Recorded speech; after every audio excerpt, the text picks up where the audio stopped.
Livro O Poder do Agora, de Eckhart Tolle, capítulo 7. A verdadeira natureza do espaço e do tempo.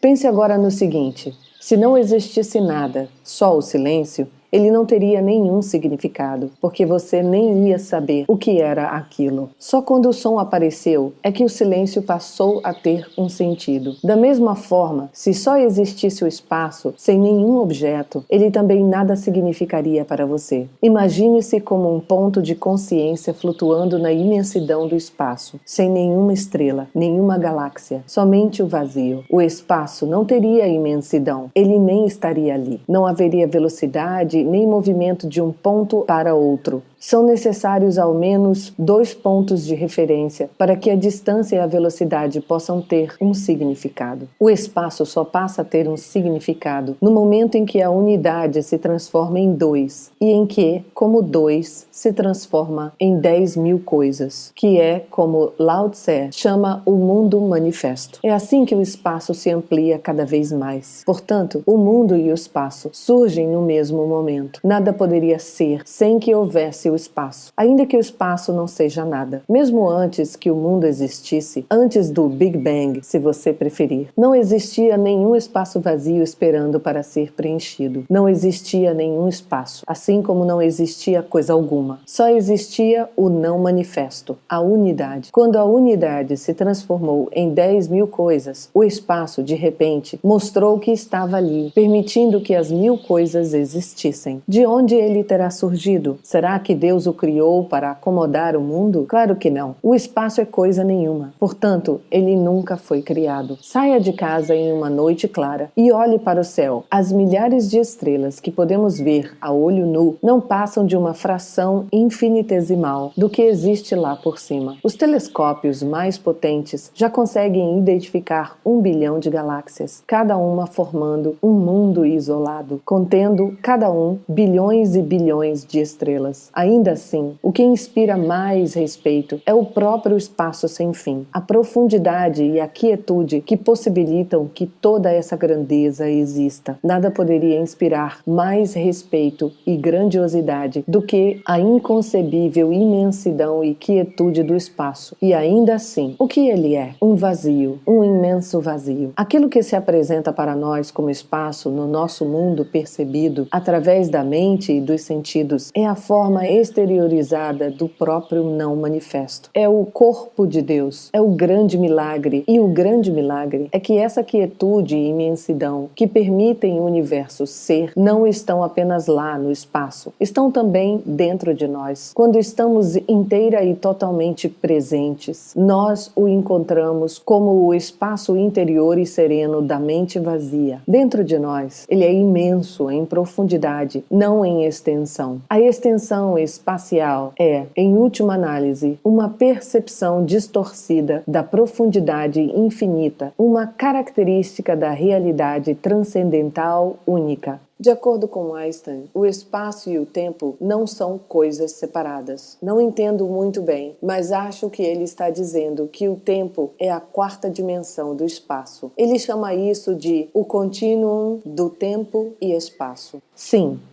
O espaço e o tempo que percebemos são, em essência, uma ilusão, mas contêm um semi de verdade. Correspondem às 2 características essenciais de Deus, que são a infinitude e a eternidade, vistas como se tivessem uma existência externa, fora de nós. Dentro de nós, o espaço e o tempo possuem um equivalente que nos revela não só a verdadeira natureza de cada um deles, como também a de cada um de nós. Enquanto o espaço corresponde à quietude, a infinitamente profunda região da mente vazia, o tempo tem o seu equivalente interno na presença, na percepção do eterno agora. Lembre-se de que não há diferença entre os dois. Quando o espaço e o tempo são percebidos em nosso interior como não manifesto, mente vazia e presença, o espaço exterior e o tempo continuam a existir para nós, mas perdem a importância. O mundo também continua a existir para nós, mas não nos impõe mais restrições.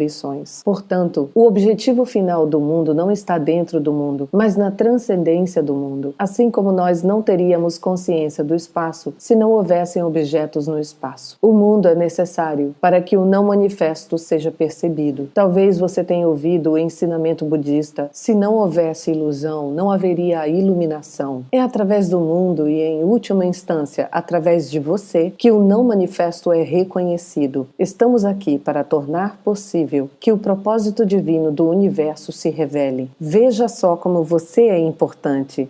A morte consciente.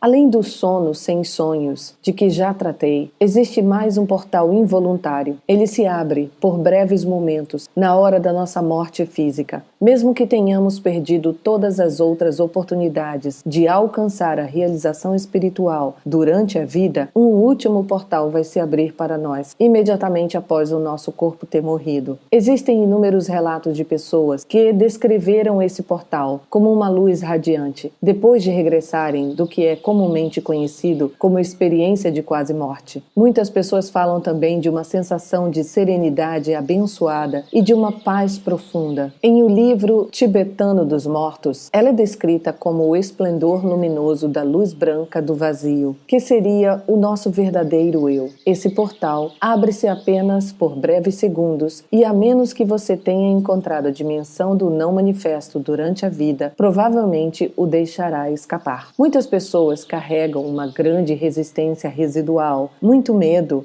um forte apego à experiência sensorial, uma enorme identificação com o mundo manifesto. Então, quando veem o portal, afastam-se com medo e depois perdem a consciência. Muito do que acontece depois disso é involuntário e automático. Posteriormente, poderá haver um outro ciclo de nascimento e morte. A presença delas não foi ainda forte o bastante para uma imortalidade consciente. Então, atravessar esse portal não significa destruição? Como em todos os outros portais, a nossa natureza radiante e verdadeira permanece, mas não a personalidade. Em qualquer caso, aquilo que for verdadeiro ou de real valor em nossa personalidade é que vai revelar através dela, como a nossa verdadeira natureza. Isso nunca se perde. Nada que seja de valor, nada que seja real, jamais será perdido. A aproximação da morte e a morte em si, a dissolução da forma física, é sempre uma grande oportunidade para uma realização espiritual. Essa oportunidade é tragicamente perdida na maioria das vezes, visto que vivemos em uma cultura que é quase totalmente ignorante com relação à morte, assim como ignora quase totalmente qualquer coisa que realmente importe. Todo portal é um portal da morte do falso eu. Quando o atravessamos, deixamos de extrair a nossa identidade da nossa forma psicológica, construída pela mente. Percebemos então que a morte é uma ilusão, do mesmo modo que a nossa identificação com a forma era uma ilusão. O fim da ilusão, é isso que a morte significa. Ela só é dolorosa enquanto permanecemos presos à ilusão.